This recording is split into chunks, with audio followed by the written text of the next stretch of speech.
Good day, and thank you for standing by. Welcome to the Billerud Q4 Report 2025 webcast and conference call. At this time, all participants are in a listen-only mode. After the speaker's presentation, there'll be a question and answer session. To ask a question during the session, you will need to press star one and one on your telephone.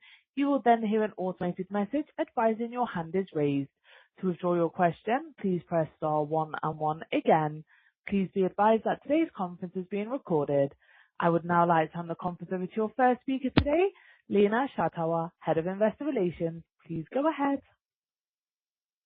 Good morning, and welcome to the presentation of Billerud's 2025 year-end report. I'm joined by our President and CEO, Ivar Vatne, and our CFO, Andrei Krés. They will present the results and afterwards open up for questions from the telephone conference. With that, let's get started. Over to you, Ivar. Thank you, Lena, and good morning, everyone. And thank you all for listening in this Friday morning. 2025 has come to an end, and also for this year. It has been another eventful year with several twists and turns in our packaging universe. And as usual in a Q4, we will do a bit of an evaluation of the full year before zooming into the quarterly results. So let's get into it. Next slide, please. So for 2025, you have heard me repeatedly talking about two stories or different realities in our regions. And that's really the essence of what 2025 has been for Billerud. Continuing a very good run in North America while navigating through highly challenging market conditions in Europe. And North America has really had another outstanding year. And on a currency neutral basis, net sales grew by 5%, although the market for coated graphic paper is in secular decline. Now that's a true testament to a very strong value proposition as the local partner in US. And coming in at 20% EBITDA is certainly satisfactory. In some contrast, our region Europe has had a challenging year after a promising start. And the themes throughout the year have circled around uncertainty, continued slow demand, and oversupply within the sector. This has pulled down both top and bottom line versus year ago. We have remained focused on items we can control, and our relentless discipline on working capital has paid off, meaning we have succeeded with a strong cash conversion. And to further strengthen the competitiveness in Europe, we launched a cost reduction program during the second half of the year, which is progressing as per plan. The balance sheet is healthy, and the board of directors proposes a dividend of 2 SEK per share. Now over to some comments for Q4. So next slide, please.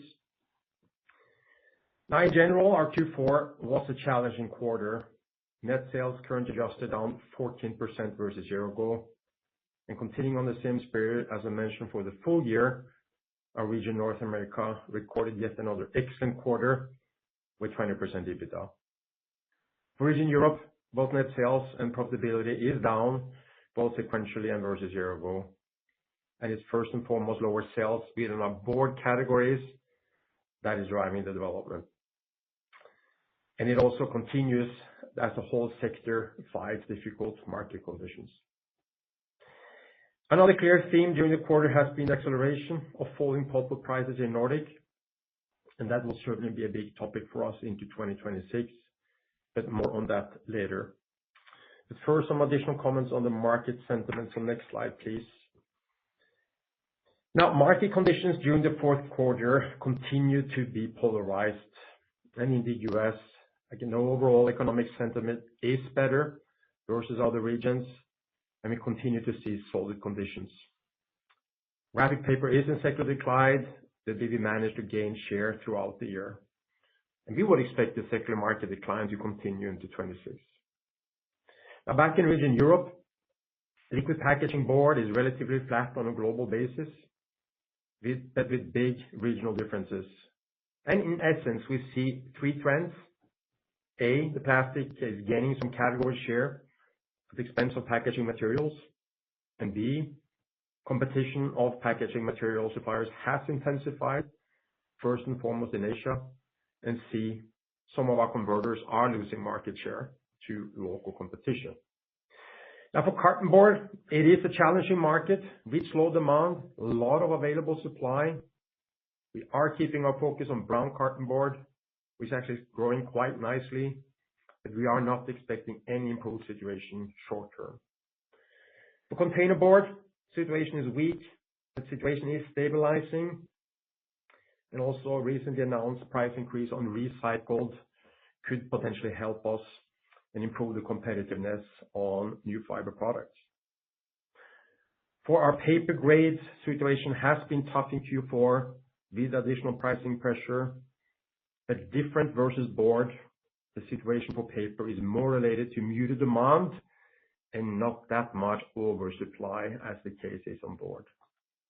For sack, brown is in a bit tougher situation versus a white sack, but in general, we have good position to stand on in our regions, Europe, Asia, and Africa.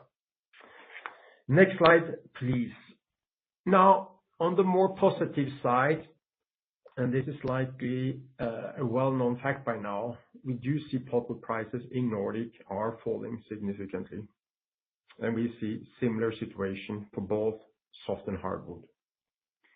A clear driver for the decline is less demand from the pulp and paper industry recently, but also still low or slow activity on the sawmill side and on the bioenergy sector. We expect this trend to continue its decline into 26, and for Billerud, as the biggest pulpwood purchaser in Nordic, this will provide a needed and significant cost relief. We are seeing some impact on the declines already now, but given the 2-3 months inventory turnover, the impact will start to accelerate from Q2 onwards. But more on that in a few minutes. Next slide, please. Another highlight of 25 has been a progress on the Evolution program in North America. And as a reminder, this program aims to shift gradually our portfolio towards packaging material with local US production. We have engaged with numerous trials and qualifications across both existing and new customers over the past year. And we aim to reach a more meaningful sales now during 26. We will start reporting packaging material as a separate line item in North America from Q1 and onwards. We are investing in the US to enable the packaging material journey with a 1.4 billion SEK investment program as previously communicated. And the first batch of that has successfully been completed with the upgrade of the Escanaba woodyard. And success in this context means on time, on budget, and safely executed. We will continue to update you on our journey throughout 26. So with that, I hand it over to Andre. Thank you, Ivar, and good morning, everyone. I would likewise like to start by summarizing the development for the year. And our top line decline of 7% was down to two parts. The strong volume growth we had in North America of 6% was offset by declines in our European business. Foreign exchange has also been a factor the past year, with significant strengthening of Swedish krona throughout the year, which has impacted both our European business and also translation of our US operations. Next slide, please. Profitability for the full year was down with pretty big movements across several drivers. Our pricing efforts during the year did offset the input cost inflation, primarily coming from Nordic pulpwood. But facing additional FX headwinds and also the reduced volume in Europe and Asia were the main drivers for the profit decline. Now, 10% EBITDA margin is, as you know, below our targeted level, and we have also during the year taken decisive measures to improve our profitability heading into 2026, which we'll get back to. Next slide, please. Zooming into the Q4 performance, the main drivers for the top line decline were similarly volume and also foreign exchange. The weak demand we were facing in Q4 in Europe and Asia did also have an impact on pricing, with more spot volumes at lower pricing points. The volumes in North America did slow down in December, which was also in line with the ordering pattern we saw last year, and we did face some logistical hurdles to get out all the orders due to weather conditions at the end of the year. Nothing dramatic, and this we expect will spill over into the first quarter of this year. Next slide, please. Profit decline versus last year was mostly due to lower volumes in Europe and Asia, FX headwinds, and also negative price development, primarily for the market pulp. Year-over-year, the input costs were largely unchanged, with marginally lower pulpwood costs offset by higher energy costs in both of our regions. And now moving over to regions, starting by region Europe. Next slide, please. In Europe, Q4 was by far the toughest quarter for this year, and as we expected, the order books remained weak in the quarter, and also ample supply resulted in pricing pressure across most categories. As Ivar already mentioned, the pulpwood prices are coming down and having a positive impact sequentially, and we do expect the trend to accelerate going forward. Heading into the first quarter, we do not expect the situation to change significantly in terms of market conditions. Order books in general look a notch better, but with ample supply, we expect continued pricing pressure. For the biggest category in the region, liquid packaging board, we have contracted volumes in line with the volumes for 2025. And now moving over to region North America. Next slide, please. Which continues with solid performance and excellent profitability. Now, despite slightly lower volumes, the profitability for the region improved compared to last year, driven by both lower costs and less pulp sales. The operating rates continue to increase and are now at 79%, clearly above the 68% where we were a year ago. And we expect these favorable conditions to also continue into the first quarter, with both stable demand and pricing for graphic and label paper. And we'll also expect a slight increase in pulp prices in the first quarter. And of course, the focus on qualification of packaging grades remains a top priority for the region.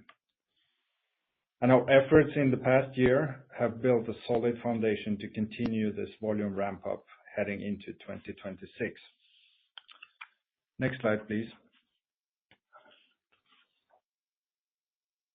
A few words on the input costs and our outlook forward. Sequentially versus the third quarter, we had a marginal input cost tailwind of 20 million, and that was primarily related to Nordic pulpwood costs. Now, the decline in pulpwood costs was offset by higher energy costs in both of our regions. And for the first quarter, we expect cost level to come down, with Nordic pulpwood cost again as a main driver. And we expect total cost relief of approximately 130 million, most and foremost in region Europe, from both pulpwood and successful renegotiation of chemical contracts. The pulpwood cost decline is expected to accelerate into Q2 with full impact of the price list changes at the end of the year here. And input costs in North America are expected to remain stable into the first quarter. Next slide, please. Now, as we've communicated in September, we are continuing to take decisive measures to strengthen our competitiveness. And our cost-saving program is on track. We have made a steady progress on our union negotiations and have now completed or are in final stages in our negotiations at all of our sites. This means that we're also on track to deliver the targeted savings of 500 million for 2026, and we will have 40 million impact sequentially into the first quarter and expect that to accelerate to 150 million in the second quarter. Next slide, please. As we've mentioned throughout the year, cash flow and also our working capital efficiency has been a focus area, and I'm very pleased with the significantly improved cash generation compared to last year. The absolute level of operating cash flow we've generated in 2025 was in line with the previous year, despite 1 billion lower profit. And this will remain also our priority heading into 2026. And on the back of the strong cash flow, also our balance sheet remains strong with leverage that is well below target, and we enter 2026 with balanced loan portfolio. Now, we are also taking actions to protect cash flow by limiting our investments. We have maintained prudent investment level for 2025 and reduced our CapEx below ingoing targeted level. We are now also making tough prioritizations on 2026 investments and reduced the CapEx guidance to 2.6 billion. Finally, Ivar already mentioned the dividend proposal. The payout of 2 SEK per share would imply a payout of approximately 500 million, and that would be made in Q2 following the AGM. And with that, I hand it back to you, Ivar. Thank you, Andrei. We have decided to exit our joint venture with Viken Skog regarding the BCTMP production at the Follum site north of Oslo. And simply put, this is due to both changed market conditions since we started looking into this project some years ago, as well as a very lengthy political process around the environmental permit. We will have a 50 million SEK non-cash write-off in Q1, which will be classified as an item impacting comparability. I want to express my appreciation and thanks to Viken Skog, whom we gotten to know quite well over the past years and enjoyed a highly collaborative relationship. And we certainly aim to keep that relationship warm going forward and continue to explore business opportunities together. Next slide, please. So to round it up, going into Q1 and 2026, we don't expect significantly changed market conditions. North America is still going strong, and we look forward towards a continued solid performance. For region Europe, we are still in weak conditions, and we are seeing further pricing pressure across many of the categories. But having said that, pulpwood prices in Nordic are in clear decline, and we will expect that trend to accelerate going forward. And as a reminder that Q4 2025 was the last quarter of our free emission rights, while we'll have a slightly higher planned maintenance cost scheduled for Q1. So with that, I hand it back to operator for Q&A. Thank you. To ask a question, you will need to press star 1 and 1 on your telephone and wait for your name to be announced. To withdraw your question, please press star 1 and 1 again. We will now go to our first question. One moment, please. And your first question today comes from the line of Robin Santavirta from DNB Carnegie. Please go ahead. Yes, thank you very much, and good morning, everyone. First question I have is related to the volume performance you have in Europe. Looking at delivery volumes, they're down, 16% Q4 year on year, and full year, essentially roughly 10%. What is your market share performance? Surely this cannot be underlying consumption of packaging and products that you sell. So does this reflect some market share changes, and if so, in what segments? Yeah, good morning, Robin. I can try to take that. I think to answer that question, you will probably need to go a bit through different categories. I think also you know that in our sector, it's difficult to get fully credible estimate on market shares, but certainly you can get some estimates and some triangular calculation. And if you start from board, it is no doubt that we have lost some market share to Asian competition. And I think in Europe we're holding up really well, but it's certainly so that a portion of our historically exports to Asia has been reduced, coming in now from locally in Asia. We are pretty confident now that is now bottoming out in Q4, and actually from onwards it's going to be quite a bit of growth instead on that category.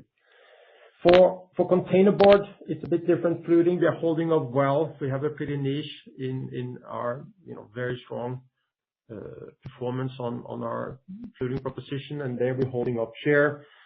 On liner, it's a bit of a mix. On coated liner, we probably dropped some share since that was some export going into US, which is now a bit more challenged through the exports. But on coated liner, we are holding up share well. On carton board, it's a bit mixed, but we're holding the share pretty flat as our view. A bit of a mix between the brown and white, but in general holding up. But as you know, we don't have a very significant share on carton board on our side. Sack and kraft, our view is that we're holding share pretty well. Market is a bit down in line with muted demand. So yeah, that will be my quick summary through the categories. Thanks, Ivar. And can you share some thoughts about the order intake now, early or in January? It seems you have some negative pricing going into the year. Sometimes what customers do, when pricing is changing, they reduce orders and then they sort of order more when the new price list is out. So any sort of color on the order intake now in January in Europe? Yeah, good morning, Robin. I can take that. And just providing some background. Entering Q4, we experienced weak order books, which also materialized in lower sales. Now, as we enter the first quarter, the order books look a notch better. I think it is across most of the categories that we see in our European business. With that said, we do have still high uncertainty, in terms of the underlying demand. But for now, the order books look a bit better compared to Q4. Thank you. And final one before letting others in. North American market environment seems to be much better. Could you share some color on the pricing outlook now for start of the year?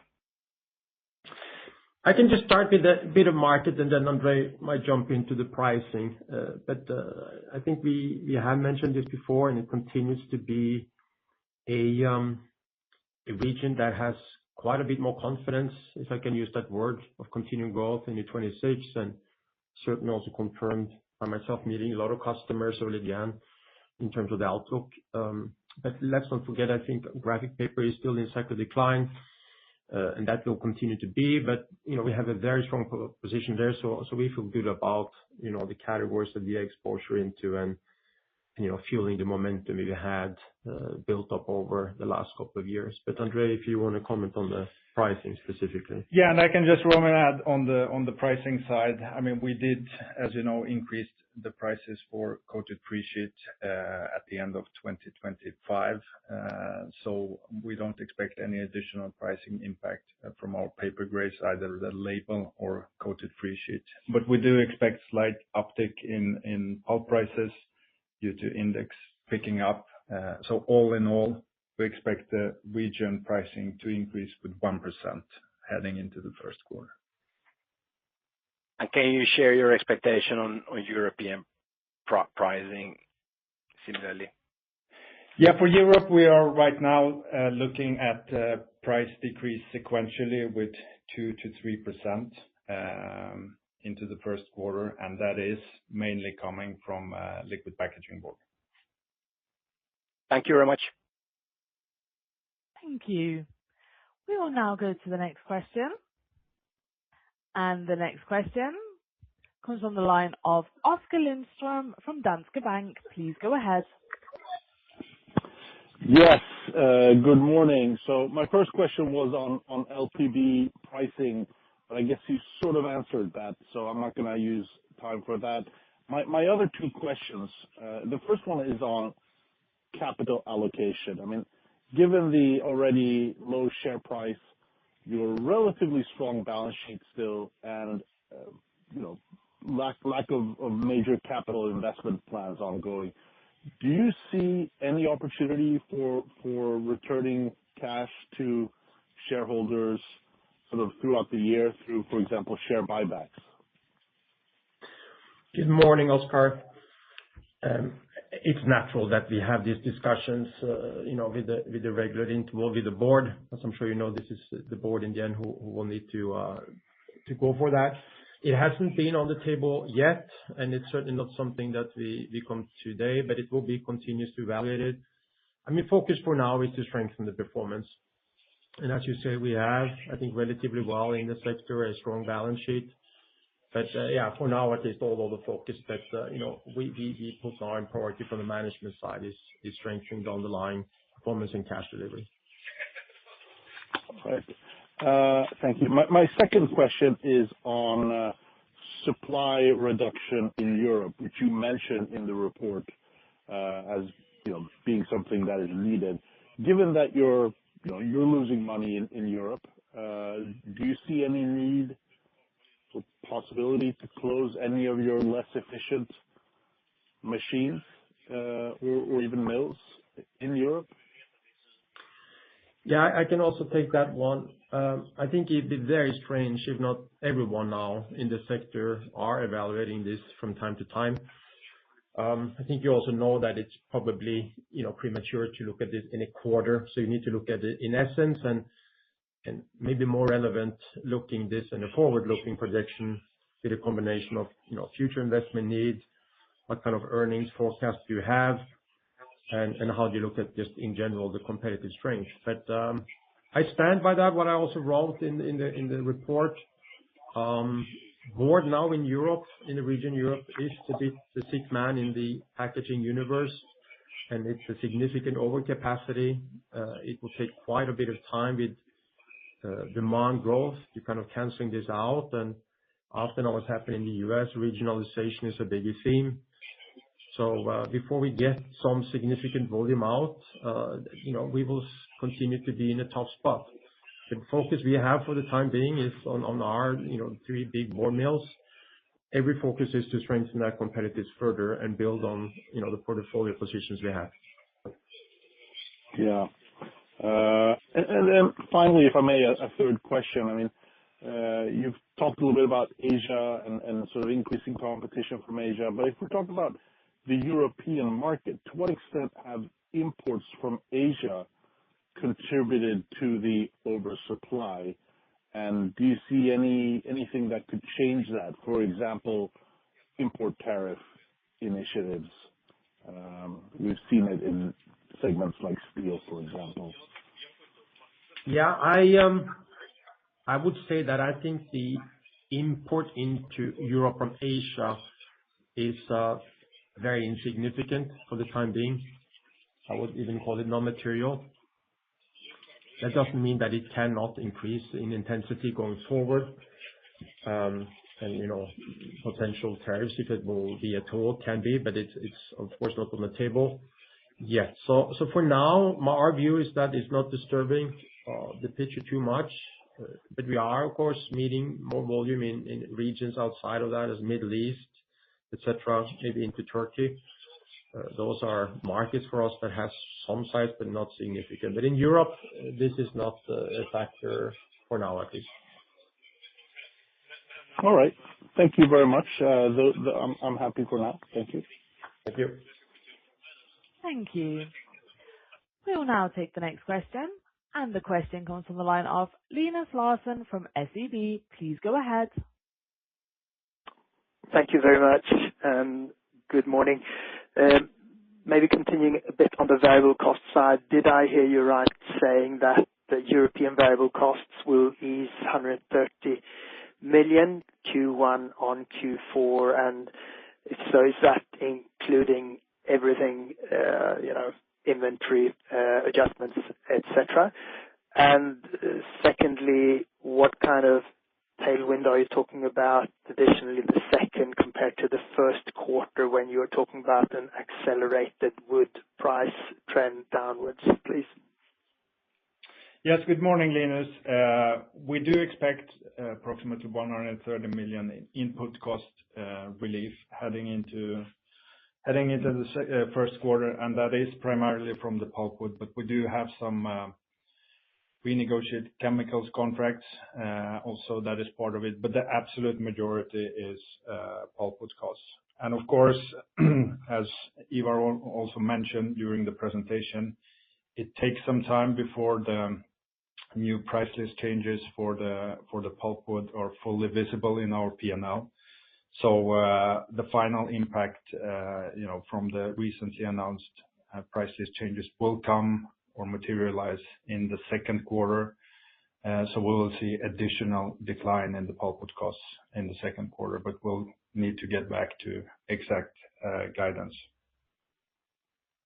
Yeah, because that's what I was a bit curious about. If you had some sort of magnitude, is that a bigger number than the 130 that you're guiding for Q1 on Q4? Is that how we should understand this accelerated trend that you're talking about? No, but that's correct. We would expect a bigger magnitude on the pulpwood cost decrease heading into the second quarter at this stage. And do you see some sort of continuation in the third compared to the second quarter? I mean, is this a trend for the rest of the year? Well, I think,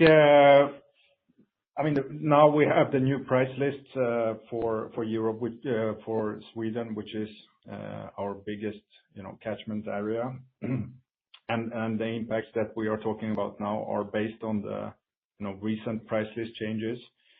And then, of course, the price list changes might occur going forward. And right now, with the situation we have, in the market, everything is pointing to, accelerating reduction of the prices. But we will need to see, how the price lists move going forward. Cool. That's fair enough. And then maybe just if I can squeeze in one last question, and considering the weak volumes in the fourth quarter, how do you see the full year 2026 if you look on say, European-wide volume development full year 2026 compared to 2025? Yeah, I can take that. Good morning, Linus. I think I'm the first one to admit that it's tough to say at the moment since the sentiment changed during 25, and now we're starting the year on a bit of a lower note versus when we go back a year ago. But there is no doubt that we are expecting growth if you look at now what we have delivered in Q4, and we are certainly expecting to come back at least into the volume for the full year of 25, and clearly that means we would need to see some sequential increase over the coming quarters. But yeah, that's the best I can say. I mean, if you look at the run rate now in Q4, it's certainly lower, and that's not the way we either expect to be, and also tagging on to what Andrei said, order books look a bit better. But I will refrain from giving any more specific number for full year, but that's at least the view we have right now. Great. Many thanks. Thank you. We will now take the next question, and the question comes from the line of Cole Hathorn from Jefferies. Please go ahead. Good morning. Thanks for taking my question. I'd just like a little bit of color on how the cost savings plan, the 500 million is going to phase through 2026. Just if you could give context of how much do you expect into Q1 and Q2, just the timing of that. And then just following up on the pulpwood questions, I'm just trying to understand the quantum moving into the second quarter, just considering there is a 3 to 6 month lag before it impacts your P&L. How material could it be into the second quarter? I mean, are you already saying that we'll see a further 100-200 million sequential cost relief into Q2 and further into Q3? Just some context of that would be helpful on the cost. Thank you. Yes, good morning, Cole. In terms of our cost saving program, I mentioned, so 500 million is the savings ambition for us for full year 2026 compared to the previous year. And the first piece is coming now in quarter one, which will be 40 million. And then we expect that increase to 150 million in the second quarter. And we expect, slight uptake from those 150 million for the remaining of the year at this point. So that would be, our estimate for the timing of those savings. In terms of the pulpwood cost for the second quarter, as I said before, we expect those to accelerate. And at this point, we would expect costs for 26 to be significantly below 25. I mean, we are now looking at price lists that are around 100 SEK per cubic meter lower on the pulpwood. And with our purchase volumes, that is a significant amount of 900 million. And then maybe just to understand the key moving parts into 2026, am I right in understanding that, the price pressure that we're seeing now, this is, you talk about mostly liquid packaging board, but we've still got kind of the carryover effect of kind of some container board prices that fell through the fourth quarter. We still got some kind of stack and specialty kraft that kind of drifted down, impacting Q1. But do you feel that this is effectively the pricing trough, or we're at the point where, the market's just under too much pressure on the cost side, that's the bottom on most of those categories? Just trying to understand if Q1 is ultimately going to be the pricing trough. Yeah, I can comment on that, Cole. So this is what we expect now heading into the first quarter, the 2-3% in total for the region. Again, majority of it is liquid packaging board, and we had, as we commented, pricing pressure in the fourth quarter, but we feel that the pricing pressure will be pretty limited on most of the categories. But of course, liquid packaging board is heading into with new contracts. Thank you. Thank you. We will now take the next question. And your next question today comes from the line of James Twyman from Prescient. Please go ahead. Thank you very much, and thank you for your presentation. I've got two questions, if I may. The first one is the decline in demand you're seeing in Europe seems very much out of kilter with what you would expect underlying demand to be, especially in things like construction and food, where I think that the decline in underlying demand is quite small. So are you seeing destocking in any of these areas? Because that's often the cause of these large gyrations in volume. And then secondly, in the US market, you talk around moving sales from coated paper into packaging. Could you give us some idea of, in 2026, what sort of scale you're expecting this move to be, and exactly what product lines you're going into? Thank you very much.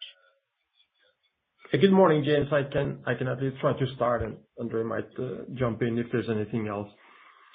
I think, in Europe, I think you need to look at this as per channel. And if you go through, our exposure, we have a very sizable chunk into, food and drink. And I mentioned this a bit earlier, but, food, liquid packaging, for instance, is relatively flat on a global basis, but with quite big regional differences. I mean, as an example for us, we know that China is down in the market, and China is a very big export market for us, while other regions like US and Latin is more up, and that's not really where we are too present. So you will find some regional differences there. But it is so that food and drink tend to be more resilient and yeah, you can say stable. we have seen the trend, and that's also confirmed when we talk to some customers that given that disposable income for many households has been under pressure, they are tearing down, moving from branded to more private label, moving more from, supermarkets, hypermarkets to discounters, etc., where the more predominant packaging space is on either fossil-based package or on a more simple or lower level of packaging material. So it's a bit of a mixed impact there as well. We don't see, I think, any signs that 26 will be worse on this. And, it feels like we're coming through the bottom of the curve on this. Hard to say, but I think, this is at least our view. Constructions, we don't see much, you think an uptick at the moment. It's still pretty soft, and it's been soft, certainly in Europe, but, we have pretty good activity on the brown sack in Asia and also in Africa still. So that's that. Luxury, carton board is just very tough, and it has been tough for some time being. And, we don't see any signs so far that this is coming up, and clearly the market there is quite a bit down as whole for the last couple of years. Yeah, and I think for US, I already mentioned to it, but, it's more of a secular decline, and we've held up really well through market share in, on local propositions. So again, mixed bag, but I think it's, in many ways comforting that we have a good position in food and drink, but you have also seen some movements there, at least for the last couple of years, which again should be stabilizing. I think the US journey we are undertaking, or we are certainly into it. In many ways, you start from scratch, and that's been some of the last 18 months of trying to get some of the technical qualifications ready and moving those into customer dialogues and test and trials and qualification. Our target is exceeding 50,000 ton of packaging materials now in 26. With a more longer target of 300,000 ton when we come towards 2030. And that's certainly what we're aiming for. And again, we will continue to update you on that journey and start reporting this from Q1 and onwards. There's first and foremost two items that we are into. It's coated liner that we are naming or selling that under the Tribute proposition we have, and then it's low grammage carton board on the Voyager. So those are the two things we're focusing for now. Okay, many thanks. Thank you. We'll now take the next question, and the question comes from the line of Martin Melbye from ABG Sundal Collier. Please go ahead. Yes, good morning. A couple of follow-up questions. First, on liquid packaging board, could you indicate what is the price decline, and is that equal across all the key customers or one specific contract? Second question, you previously talked about inventory changes on pulpwood. Is that the factor to think about for Q1? And also, what about energy costs for Q1, please? Hey, good morning, Martin. I can take the first, and maybe Andre can take the second. No, I mean, I'm just repeating what had already been stated. It is the 2-3% pricing, quarter over quarter, where most of that comes into liquid packaging. And I will refrain from, commenting further on any specific customer, and I hope you have understanding for that. But it is slightly different mechanic now than it used to be. It's shorter kind of discussions a year, typically. So, they tend to come all at the same time. And it's always a bit of a, mixed bag in terms of, the priorities and the dialogues. But in general, I can confirm that the 2-3% is first and foremost on liquid packaging. Yes, good morning, Martin. And I can continue with your two second questions. So in terms of the pulpwood, of course, our production costs are heading down in the first quarter, and this will imply some negative inventory revaluation. We don't expect the magnitude to be, significant. We are talking, normal variation, and we would expect somewhere around 20 million negative. For the energy costs, we do expect pretty stable situation into the first quarter compared to the fourth. Thank you. Thank you. We'll now take the next question. Your next question today comes from the line of Alexander Vilval from Pareto Securities. Please go ahead. Hello. Thanks for taking my question. It's actually a follow-up on this discussion on liquid packaging board. If you could elaborate a little bit on the sort of average contract length regarding price, and how big a share of your liquid packaging board volumes are actually repriced as of the beginning of this year compared to Q4. Good morning, Alex. No, I can confirm it's 100%. So all of the volume now pretty much sits on a 1 year, you can call it the term. So everything is being discussed or has been, over discussions during the last months. Right. And those new contracts are also valid for the entirety of 2026? Correct. Great. And just a quick follow-up on that. Have you seen any sort of mixed changes with regard to geographies regarding your LPG or LPB sales during Yes, Q4? we certainly have. And if you do it simple, we have the two big regions for us is Europe and Asia. And Europe is the biggest by far, and there the situation is much more stable, if you may, or our deliveries are in many ways not as impacted from the decline you've seen. There is a chunk for sure, and I already commented on this, which we have felt through a more intensified competition in Asia. So that's first and foremost where the decline has been related to during the year.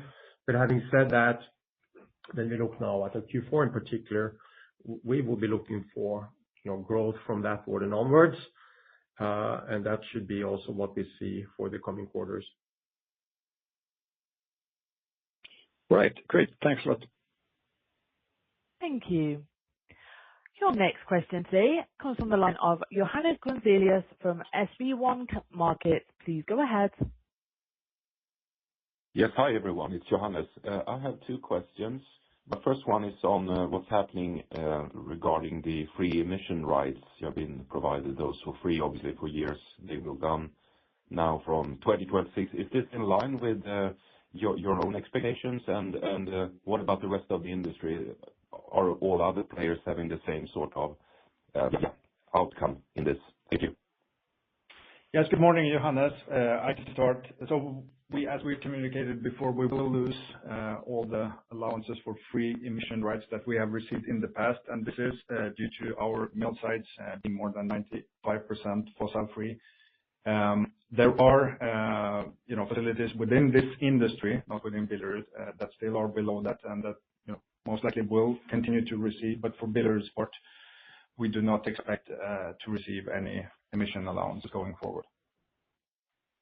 Okay, that's helpful. And maybe I missed this information, but could you really sort of remind us about the CapEx plans for this year, and potentially also if you can indicate what level you see 27, 28 as well, please? Yes, Johannes.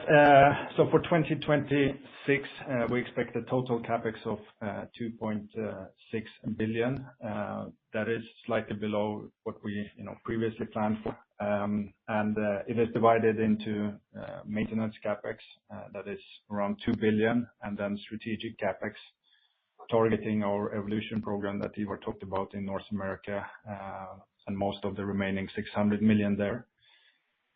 Now, after 26, the evolution program and the CapEx program we have there is coming to an end. We might have a small add-on in 27, but that should be minor. And right now, it is really around the maintenance CapEx that is planned, and there it is between 2 and 2.2 billion. Okay, got you. Thank you very much. Thank you. As a reminder, if you wish to ask a question, please press star 1 and 1 on your telephone and wait for your name to be announced. We will now go to the next question. And your next question comes from the line of Cole Hawthorne from Jefferies. Please go ahead. Thanks for taking my follow-up. You mentioned in the release, because Europe's facing a challenging situation, that you expect an acceleration in kind of capacity rationalization. And we've seen a number of kind of listed bonds. We've seen debt investors get, more aggressive on companies. Let's say, I mean, from Billerud's perspective, you have taken action on headcount, which is commendable. But when I think about your volumes are quite low. If those volumes come back, you should get really good operating leverage performance. But how can you change your asset base, or how can you kind of maximize that operating leverage on the upside? How can you kind of maximize your footprint to kind of reduce the fixed cost effect on your footprint? Do you need to take any action on your production volumes? Yeah, I can try to take that. It's a good question, I think. And I guess the answer is that, I mean, in many ways, there's no shortcuts or easy ones you can do, but certainly there are some. We have to go even harder after, again, fixed costs as we are doing, and also be even more aggressive on variable costs. And that includes no holy cows. You look at formulation and you look at setup where you can just be smarter, where you can try to trim out some inefficiencies. And that's ongoing, but I think there's been an amplified focus also on our side now going forward. You always have leverage to try to expand the flexibility on the machine to do more, call it grades on the one asset you have. That of course frees up more flexibility also to try to find niches that you don't necessarily have been playing with. That's not easy, but that's also certainly possible. But we are still on you can call it, capacity utilization, which is north of 80%. That should be possible to make money on that. But you need to then have a very strong competitiveness and cost control. And certainly we are doubling down on this. But it is tough as I think, we have conveyed it. It's tough for everyone. But I think, we have a relatively good starting point on our side. But we have to really accelerate both the flexibility on our assets and also to get costs down. And that goes across the board, both fixed and variable. And then maybe just a final clarification point. Historically, I always thought the 4Q was slightly weaker from a kind of a volume perspective, just from seasonality. And this year we also got a number of players in liquid packaging board on the converting side, kind of not taking their volumes to hit their volume rebates. Should we still expect a sequential improvement in volumes in Q1 versus Q4, just because of some seasonality effect and just starting the orders for the year, or is that not the case? Should we think about volumes similar level on Q4 versus Q1? Yeah, Cole, I think what we see right now, again, is a somewhat better order books heading into the first quarter. I think, the typical pattern we also see in the fourth quarter is, customers, of course, managing their working capital and inventory levels. It is always difficult to quantify the exact magnitude of it. But at this point, we do expect some uptick in volumes heading into the first quarter. Thank you. Thank you. There are currently no further phone questions. I will hand the call back to Lena.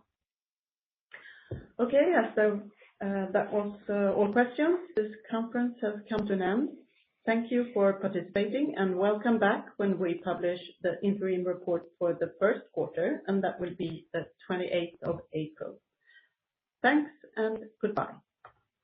Thank you. This concludes today's conference call. Thank you for participating. You may now disconnect.